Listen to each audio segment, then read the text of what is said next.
Bismillahirrahmanirrahim. Alhamdulillahi wahdah, wassalatu wassalamu ala man la nabiyya ba'dah, wala haula wala quwata illa billah, amma ba'd. Direktur Bank Riau Kepri beserta jajarannya, kemudian jamaah sidang jamaah Musalah Baitur Rahim yang dimuliakan Allah Subhanahu wa taala. Nah, pada sore hari ini tema yang akan kita bahas ada sebuah judul yang mungkin cukup langka dibicarakan, yaitu tentang sanad keilmuan ulama Melayu. Sanad keilmuan ulama Melayu. Nah, di dalam Al-Qur'an, di dalam surat Al-Fatihah, Allah Subhanahu wa taala memerintahkan kita sebagai umat Islam untuk berdoa. Apa bunyi doanya? Ihdinas siratal mustaqim.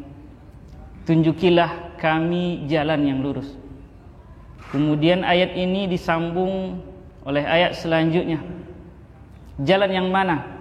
Yaitu siratal ladzina an'amta alaihim, yaitu jalan orang-orang yang telah engkau beri nikmat. Ghairil maghdubi alaihim waladdallin, bukan jalan yang orang-orang yang engkau kemarahi, dan bukan pula jalan orang-orang yang sesat.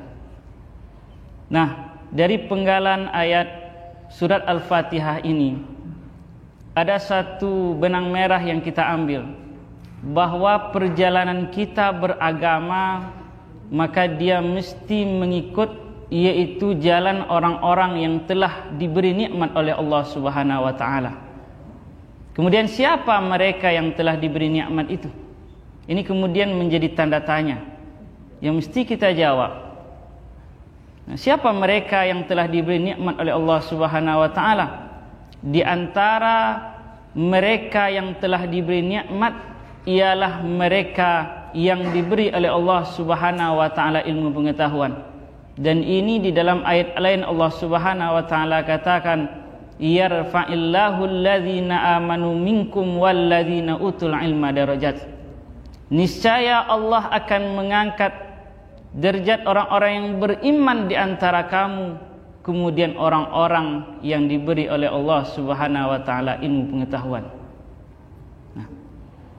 Bapak Ibu sidang jamaah yang dimuliakan Allah Subhanahu wa taala, berbicara mengenai ilmu ini, kemudian Imam Syafi'i yang terangkum dalam diwan beliau pernah menyatakan bahwa setidaknya ada 6 syarat yang mesti dipenuhi oleh orang supaya dia sampai kepada puncak pengetahuan itu.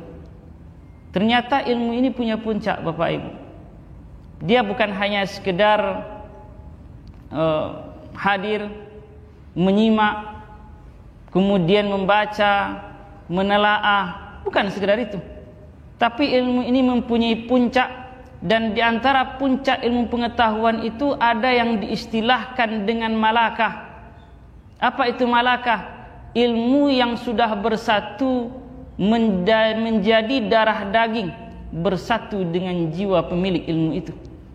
Maka untuk mencapai puncak ilmu itu, kata Imam Syafi'i, ada 6 syarat yang mesti dipenuhi. 6 syarat. Di antara 6 itu, yang pertama ada kecerdasan di dalamnya.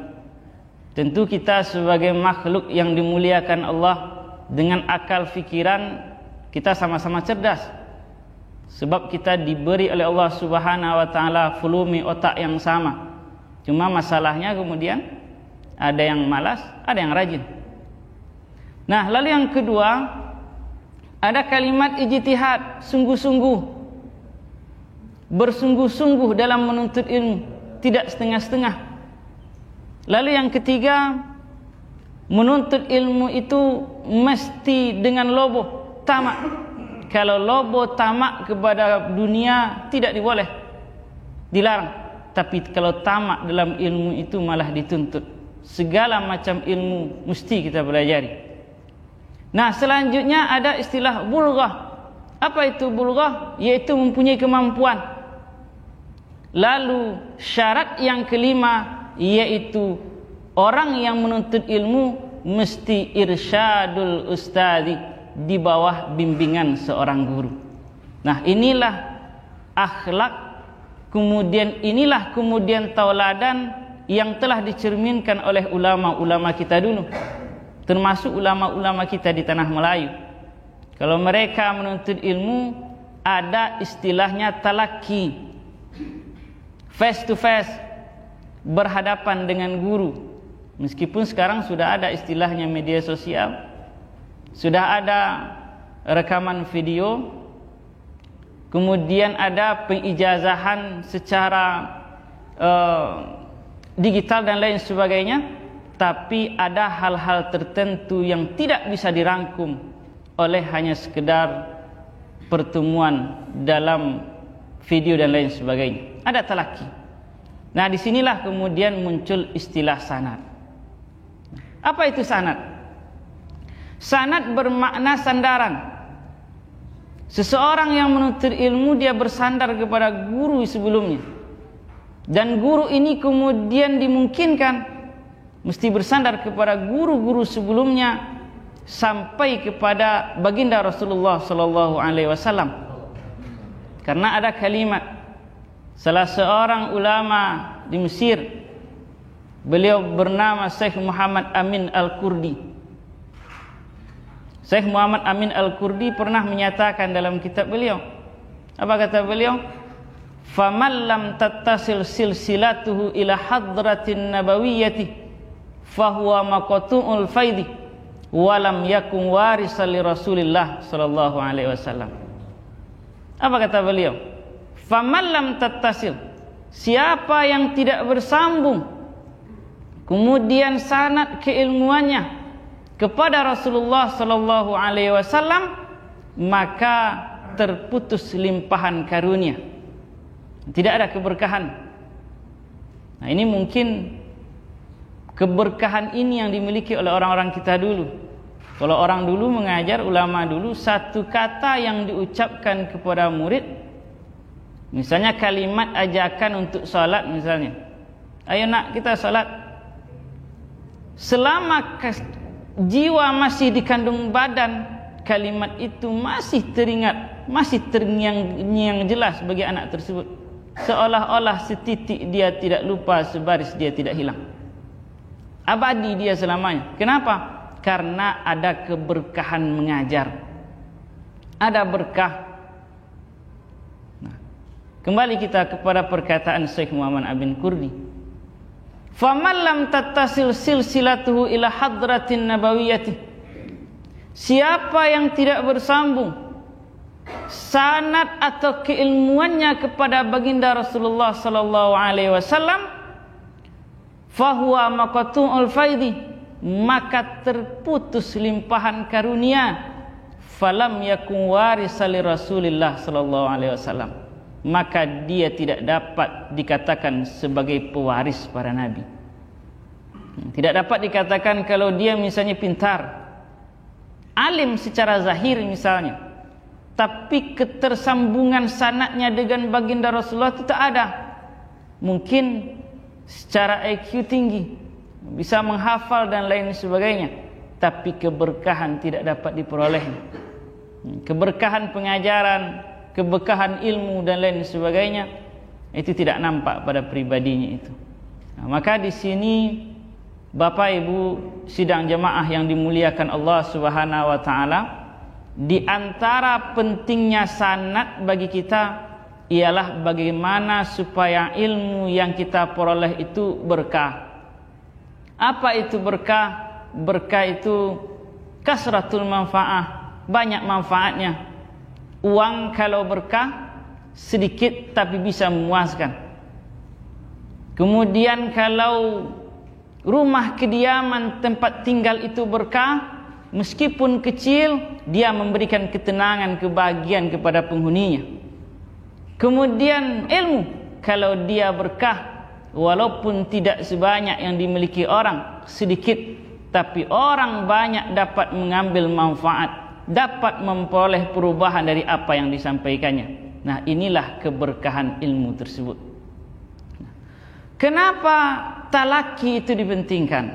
Nah, ini sebelum kita masuk kepada bagaimana sanad ulama kita, ulama dunia Melayu. Kenapa sanad itu bisa dia mengambil keberkahan, bisa menjadi salah satu sumber keberkahan? Karena ada ittisal, ada persambungan, ada koneksi. Kalau kita bicara soal ilmu Bapak Ibu, kalau kita hendak bicara soal ilmu agama, maka ada 2 poin penting yang harus kita ingat. Yang pertama, bahwa ilmu itu di dalamnya ada materi. Kalau dia kitab, ada buku yang dibaca. Kalau dia pengetahuan yang sifatnya itu praktik, ada hal yang dapat dilakukan, dikerjakan. Itu namanya materi.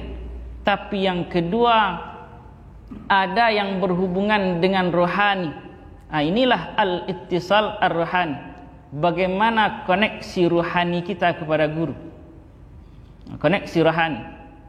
Bahkan di dalam sebuah syair, ada sebuah kitab berjudul Khazinatul Asrar.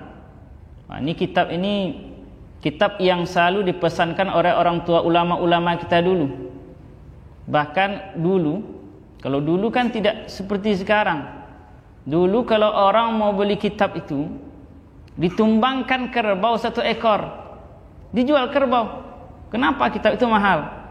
Dan dibelinya tidak ada di kampung, di Mekah, dibawa dari Mekah. Nah, orang-orang tua-tua dulu, ulama dulu berpesan, kalau ada di antara kalian yang pergi ke Mekah, kata beliau, kalau ada yang pergi ke Mekah, jangan lupa bawa nanti kitab Khazinatul Asrar karangan Syekh Muhammad Hakai An-Nazili. Nah, di dalam kitab itu banyak sekali amal-amal, kemudian ilmu yang mungkin dapat kita terapkan dalam kehidupan sehari-hari. Nah, ada satu kalimat dalam kitab itu. Nah, ini menarik sekali bagi kita Bapak Ibu sidang jemaah yang dimuliakan Allah.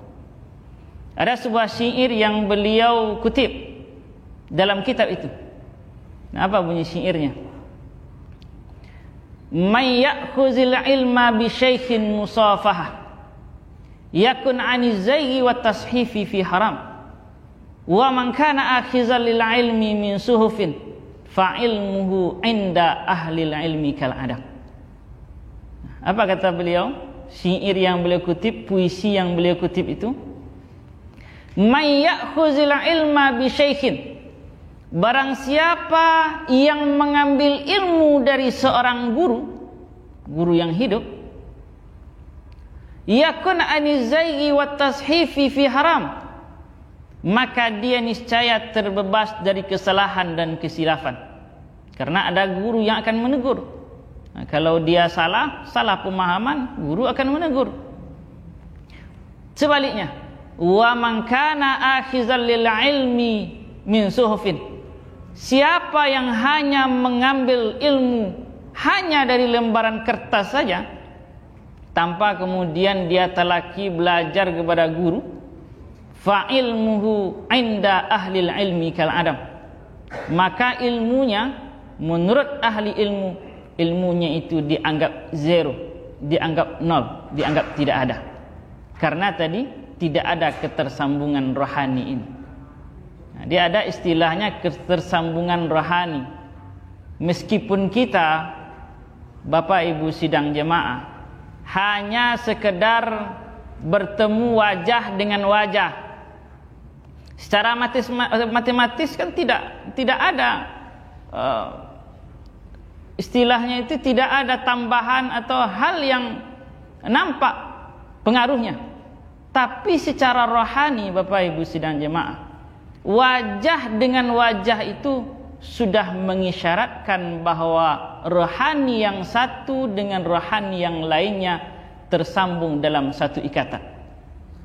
Dan coba kita bayangkan, apabila rohani kita bersambung dengan rohani guru, dan guru itu bersambung rohaninya dengan guru yang ada sebelumnya, kemudian guru itu bersambung rohaninya kepada guru sebelumnya, lalu kepada guru sebelumnya, tali bertali, sambung bersambung, tentu akhirnya nanti di atasnya akan bersambung kepada Nabi kita Sayyidina Muhammad sallallahu alaihi wasallam. Apa yang akan kita cari di atas dunia kalau selain ketersambungan kita dengan baginda Nabi? Ilmu apa yang lebih tinggi dibandingkan ilmu bagaimana menyambung rohani kita dengan baginda Rasulullah? Sedangkan cara untuk mendekati Allah, pintu gerbangnya hanya satu, tak ada yang lain, yaitu melalui pintu gerbang baginda Rasulullah sallallahu alaihi wasallam.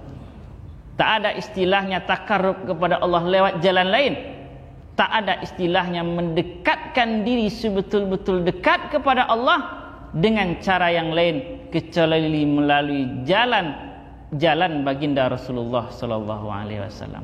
Maka sanad itu Bapak Ibu sidang jemaah, perhubungan rohani kita dengan guru yang insya Allah akan membawa persambungan kita dengan baginda Rasulullah sallallahu alaihi wasallam. Itu suatu yang luar biasa sanad ini, dan ini yang dipelihara oleh ulama-ulama dulu. Nah, dapat kita bayangkan Bapak Ibu sidang jemaah yang dimuliakan Allah, ulama-ulama dulu belajar menuntut ilmu tidak seperti kita sekarang. Kalau kita sekarang lebih mudah, transportasi mudah, kemudian daerah aman, kemudian banyak hal yang memudahkan biaya hidup dan lain sebagainya. Kalau orang dulu menuntut ilmu itu, jika mereka pergi dari kampung meminta izin kepada orang tua, 2 izin yang mereka minta. 1 izin menuntut ilmu, yang satu lagi izin kalau nanti wafat di tengah jalan.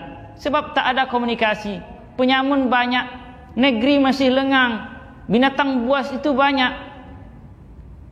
Nah, ini yang kemudian membuat mereka, para pelajar ulama-ulama dulu, memiliki keikhlasan yang betul-betul murni. Nah, ikhlas lillahi ta'ala, bertemu dengan seorang guru untuk menyaup ilmu pengetahuan. Nah, Bapak Ibu sidang jemaah yang dimuliakan Allah subhanahu wa ta'ala. Jadi sanad ini penting. Maka kita bersyukur kepada Allah subhanahu wa ta'ala, di wilayah kita ada guru-guru yang telah menumpahkan perhatiannya untuk ilmu pengetahuan, sehingga kita dapat mengambil sanad dari mereka, dapat bertemu wajah, kemudian dapat menyaup ilmu yang tidak ada batasnya, insyaallah taala. Nah, kemudian kalau kita bicara soal sanad keilmuan ulama Melayu, maka ada 2 sanad yang perlu kita perhatikan. Ada 2 hal yang perlu kita perhatikan. Yang pertama ialah ada istilahnya sanad dalam qaryah, dalam kampung itu sendiri. Kemudian ada sanad di luar kampung, dan biasanya sanad di luar kampung itu ialah sanad Mekah Al-Mukarramah. Jadi ulama-ulama dulu tidak main-main. Mereka kalau belajar ilmu agama, belajar di kampung misalnya, itu belajar di kampung itu sebagai mukaddimah saja, sebagai pendahuluan. Pendahuluan untuk apa? Untuk mereka dapat pergi ke Mekah, menyaup ke telaga ilmu yang lebih banyak ulamanya lagi, itu Mekah Al-Mukarramah. Nah, di kampung belajar kitab-kitab yang sebagai elementernya, belajar nahwu, bahasa Arab, belajar saraf, belajar hadis, tafsir dan lain sebagainya. Dan ini nanti yang dibawanya pergi ke Mekah. Nah, perjalanan mereka itu tidak mudah. Ada yang naik kapal uap berbulan-bulan di tengah lautan. Ada di antara yang pergi itu wafat di tengah jalan, maka dia dikuburkan saja, ditenggelamkan ke dalam dasar lautan. Ada di antara mereka itu yang jalan kaki. Mungkin kita mengenal ulama besar dari Indonesia, dari Sumatera, yaitu Syekh Muhammad Yasin bin Muhammad Isa Al-Fadani. Nah, orang tua beliau itu berasal dari Pariaman, Sumatera Barat. Ayah beliau bernama Muhammad Isa. Dalam riwayatnya disebutkan, kalau Muhammad Isa ini beliau ketika menuntut ilmu pergi ke Mekah itu berjalan kaki, berdua dengan dengan saudaranya itu yang bernama Syekh Mahmud. Bayangkan, berjalan kaki dari pantai barat Sumatera, kemudian terus ke wilayah Aceh, menyeberang ke Patani, jalan kaki. Ada berbulan-bulan, bahkan lebih tahunan, baru sampai ke Mekah. Ini semua dalam rangka apa? Sidang jemaah yang berbahagia, dalam rangka untuk menyambung isnad, menyambung sanad dengan para guru yang itu akan berhulu kepada baginda Rasulullah sallallahu alaihi wasallam. Maka tidak heran kalau Syekh Muhammad Yasin bin Isa, anak daripada Syekh Muhammad Isa yang jalan kaki tadi, beliau sampai hari ini dikenal sebagai musnid dunia, ahli sanad dunia. 700 ulama yang pernah menjadi gurunya, 700 ulama. Bahkan ada yang menyebutkan musnid dunia lal itlaq, musnid dunia, ahli sanad dunia secara mutlak, yang sampai sekarang belum dapat ditandingi. Nah, ini dapat menjadi iktibar bagi kita, dapat menjadi ibarat betapa ulama-ulama dulu kesungguhan juhud dalam menuntut ilmu telah menyampaikan mereka kepada yang namanya puncak ilmu pengetahuan, sehingga ilmu yang mereka ajarkan itu berkah. Ilmu yang bukan hanya sebagai makanan otak, tapi diamalkan dalam kehidupan sehari-hari, kemudian diejawantahkan ke dalam taat kepada Allah Subhanahu wa taala. Seperti batang kayu, Bapak Ibu sidang jemaah. Seperti batang kayu yang benihnya ditanam dengan baik, kemudian dia hidup dalam suasana dan cuaca yang cukup baik, kembang tumbuh dengan baik. Lalu batang kayu itu bukan hanya sekedar mengeluarkan cabang, mengeluarkan ranting, bukan hanya sekedar mengeluarkan daun-daun yang hijau tanpa dimakan oleh hama, tapi batang kayu itu juga mengeluarkan buah yang ranum, manis rasanya. Maka disinilah isnad itu, sekali lagi kita katakan, hal yang terpenting dari ilmu pengetahuan itu, di samping materinya adalah sanad keilmuan, bersambungnya pribadi kita dengan pribadi guru yang membawa persambungan rohani kita kepada rohaniah baginda Rasulullah sallallahu alaihi wasallam. Ada ulama-ulama besar yang kita kenal di tanah Melayu. Di Penyengat dulu ada seorang ulama besar di tanah Mekah. Beliau berasal dari Simabur Batu Sangkar yang bernama Syekh Ismail Al-Khalidi Al-Minangkabawi, Al-Jawi. Kalau dulu daerah kita disebut dengan Jawi. Jawi itu Jawa. Jawa itu apa? Asia Tenggara, negeri bawah angin. Nah, kalau hanya menyebut pulau Jawa saja, maka ditambah di belakangnya Al-Jawi Al-Mariki. Nah, itu kalau pulau Jawa saja. Tapi kalau yang dimaksud ialah Asia Tenggara, maka disebut dengan Al-Jawi. Beliau lama bermukim di Mekah, Syekh Ismail. Bermukim di Mekah, bahkan menjadi ulama besar di Mekah. Lalu beberapa waktu beliau pernah singgah ke Penyengat. Kemudian di sana beliau mengajarkan keluarga istana. Apa yang beliau ajarkan? Yaitu tarekat Naqsyabandiyah Khalidiyah. Bahkan disebutkan bahwa pertama sekali orang atau ulama yang mengembangkan tarekat Naqsyabandiyah Khalidiyah itu ialah Syekh Ismail Simabur ini. Syekh Ismail Simabur. Maka banyaklah tersebar tarekat Khalidiyah, Naqsyabandiyah Khalidiyah, bersumber dari Syekh Ismail. Syekh Ismail gurunya itu di Mekah bernama Syekh Abdullah di puncak Jabal Abi Kubais. Yang sekarang Jabal Abi Kubais itu tak ada lagi. Nah, sudah digantikan oleh Istana Raja. Nah, Jabal Abi Kubais. Padahal di situ dulu sebagai pusat zawiyah terbesar tarekat Naqsyabandiyah Khalidiyah. Kalau orang Melayu belum sah dia dikatakan belajar di Mekah dulu, kalau belum singgah atau bersuluk di puncak Jabal Abi Qubais. Bahkan sampai segitu dulu posisi Jabal Abi Qubais bagi masyarakat atau bagi tokoh ulama-ulama Melayu. Nah, itu sanad pertama. Jadi sanad pertama itu Syekh Ismail yang nanti berhulu kepada Syekh Abdullah Afandi, kemudian Syekh Abdullah Afandi, kemudian kepada Syekh Khalid An-Naqsyabandi di puncak Abi Qubais. Syekh Khalid ini bukan hanya sekedar alim dalam tarikat saja, tapi beliau alim juga dalam ilmu syariat, sampai beliau digelari dengan Zil Janahain, yaitu orang yang ulama yang memiliki dua sayap. Kenapa dua sayap? Karena ada syariat, ada tarikat. Nah, kalau unggas, dia akan terbang ketika dia memiliki dua sayap itu, zahir dan batin yang bersijali. Nah, kemudian ada tokoh lain di pantai timur yang bernama Syekh Abdul Wahab Rokan. Bahkan di tempat kita ada cucu beliau yang mengembangkan pondok pesantren Babus Salam. Syekh Abdul Wahab Rokan itu merupakan salah satu khalifah besar daripada Syekh Sulaiman Zuhdi, juga di Jabal Abi Qubais. Syekh Sulaiman Zuhdi ini sosok yang alim. Bahkan beliau kealimannya itu bukan hanya dalam tarikat, lebih dari itu dalam bidang syariat, dalam falak, dalam astronomi.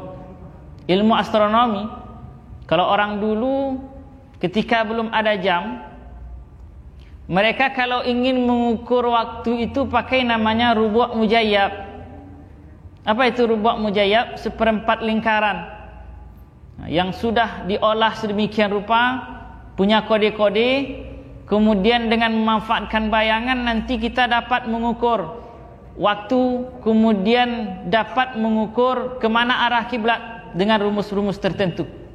Jadi sanad rubu' mujayyab orang dunia Melayu itu nanti akan berhulu kepada Syekh Sulaiman Zuhdi di puncak Jabal Abi Qubais. Lalu ada sosok lain, tokoh yang terkenal. Beliau bernama Syekh Abdul Ghani Batu Basure. Syekh Abdul Ghani Batu Basure dikenal sebagai tokoh ahli tarekat. Ahli tarekat. Beliau ahli kerohanian. Banyak ulama-ulama itu yang berguru kepada beliau. Salah satu keistimewaan beliau, murid-muridnya yaitu dari kalangan ulama-ulama besar. Di antara muridnya itu ada namanya Syekh Mudawali Al-Khalidi Aceh, ulama besar yang berpengaruh di Aceh. Syekh Mudawali bertahun-tahun belajar ilmu syariat, belajar fikih, balaghah, belajar tafsir, belajar hadis dan lain sebagainya, tapi merasakan hampa dalam hidupnya. Belum merasakan bagaimana kepuasan batin yang dicari-cari selama ini. Maka oleh teman-temannya beliau dinasihati untuk datang ke Batu Basurik. Maka di Batu Basurik lah beliau kemudian bersimpuh mengamalkan tarekat Naqsyabandiyah. Bahkan dikatakan bahwa beliau saking begitu kuatnya riyadhah untuk mendekatkan diri kepada Allah sampai lumpuh kakinya beberapa saat. Saking begitu luar biasanya ketaatan beliau untuk mengerjakan zikir kepada Allah Subhanahu wa taala. Kemudian ada ulama lain, yaitu Syekh Ja'far Pulau Gadang, juga merupakan ulama tarekat Naqsyabandiyah. Nah, itu beberapa ulama yang kita sebutkan, Bapak Ibu sidang jamaah yang dimuliakan Allah Subhanahu wa taala. Sebagai iktibar bagi kita, sebagai ibarat bahwa ulama-ulama dulu pertama, mereka adalah orang-orang yang betul-betul sungguh-sungguh dalam menuntut ilmu. Juhud dalam menuntut ilmu. Dalam menuntut ilmu itu kesungguhan itu hal yang tak bisa ditawar. Tidak boleh setengah-setengah. Asalkan orang itu bersungguh-sungguh menuntut ilmu, niscaya dia akan memperoleh hasilnya. Karena yang disuruh itu kan juhudnya itu, kesungguhan. Dalam ayat disebutkan walladzina jahadu fina lanahdiyannahum subulana. Orang-orang yang sungguh-sungguh menuju kami, kata Allah, walladzina jahadu fina lanahdiyannahum subulana. Sungguh kami akan menunjukkan jalan menuju kami. Kesungguhan itu hal yang tak dapat ditawar, dan ini sudah tercermin dari bagaimana ulama-ulama dulu dalam menuntut ilmu agama. Kemudian yang kedua, iktibar dan ibarat yang kita ambil dari sanad, dari keilmuan ulama-ulama dulu, bahwa ulama-ulama dulu merupakan orang-orang yang menyambung rohaninya kepada guru lewat talaki, kemudian lewat yang namanya jalur sanad ini. Sehingga tidak heran pengajaran yang mereka berikan atau tunjuk ajar yang mereka tinggalkan, bahkan sebagaimana yang kita sebut tadi, setitik dia tidak hilang, sebaris dia tidak lupa, abadi, terekam jelas bagi muridnya. Kemudian yang ketiga, sidang jemaah yang dimuliakan Allah Subhanahu wa taala, di antara iktibar dari sanad ulama-ulama dulu, bahwa ulama-ulama dulu mereka mempunyai adab yang begitu sungguh kepada guru mereka. Adab merupakan hal yang sangat urgen, sangat penting dalam menuntut ilmu, dan ini dapat terekam jelas ketika mereka mempunyai sanad dalam ilmu itu sendiri. Nah, bagaimana adab? Adab diantaranya yaitu dengan menghormati gurunya. Bagi orang penuntut ilmu di zaman dulu, sidang jemaah, guru itu tak pernah mati. Tak pernah mati. Meskipun ajal sudah menjemput. Bahkan ada istilah di kalangan orang tua-tua dulu, menziarahi guru yang hidup menambah ilmu, menziarahi guru yang sudah mati menambah makrifat. Keduanya sama-sama mempunyai manfaat. Guru tak pernah mati karena ada ayat wala taqulu liman yuqtalu fi sabilillahi amwat bal ahya'un walakin la tash'urun. Jangan kamu kira, jangan kamu katakan orang yang wafat di jalan Allah itu mati, tapi mereka hidup, cuma kamu yang tidak merasakan. Maka dari apa yang kita sampaikan ini, sidang jemaah Bapak Ibu yang dimuliakan Allah Subhanahu wa taala, mumpung kita masih diberi umur oleh Allah Subhanahu wa taala, mumpung waktu masih ada, dan kita tak tahu entah kapan ajal datang, panggilan innalillahi wa inna ilaihi rajiun itu dikumandangkan atas nama kita, entah kapan. Maka dalam waktu yang masih ada ini, mari kita sama-sama meneladani, mengambil iktibar dari ulama-ulama kita dalam menuntut ilmu. Sebagaimana yang kita sebut tadi, pertama ialah bagaimana kita betul-betul sungguh-sungguh menyambung sanad kita kepada ulama-ulama kita dulu. Yang kedua yaitu bagaimana kita meneladani sikap mereka terhadap ilmu. Semoga dengan hal demikian, Bapak Ibu sidang jemaah yang dimuliakan Allah, kita menuntut ilmu dengan kesadaran, kemudian dengan hikmah yang ditinggalkan oleh ulama dulu, itu menjadi pengantar nanti kita wafat dalam husnul khatimah. Dapat kita mempertahankan nafas kita yang terakhir itu. Karena yang dituntut itu apa? Nafas yang terakhir keluar. Bertahun-tahun ibadah luar biasa, apa yang tak dikerjakan orang bisa kita mengerjakannya. Tapi kalau yang satu nafas itu lalai, maka itu pun bisa masuk kita kepada su'ul khatimah, dilalaikan Allah Subhanahu wa taala. Tapi ada orang tertentu yang dia tidak banyak ibadah dan lain sebagainya, tidak seperti kita, tapi Allah Subhanahu wa taala memberikan rahmat baginya. Satu nafas di akhir itu diingatkan Allah Subhanahu wa taala dengan sempurna ingat. Nah, meskipun kita tak tahu bagaimana akhir usia kita, yang jelas bagi kita ialah mengusahakannya. Di antara usaha untuk mendapatkan husnul khatimah yaitu dengan mengikat rahani, yaitu dengan menyadarkan sanad kita kepada ulama, kemudian mencontoh bagaimana mereka itu dalam menuntut ilmu agama. Nah, mungkin itu saja Bapak Ibu sidang jemaah yang dimuliakan Allah Subhanahu wa taala. Semoga kita semua termasuk golongan hamba-hamba Allah yang rasih dalam ilmu. Semoga kita semua ini termasuk golongan umat Nabi Muhammad yang betul-betul bersambung kepada beliau hendaknya, dan masuk surga bersama beliau nanti di akhirat kelak hendaknya. Amin ya rabbal alamin. Demikian saja, wallahul muwaffiq ila aqwamit thariq wal hadi ila sabilir rasyad. Assalamualaikum warahmatullahi wabarakatuh.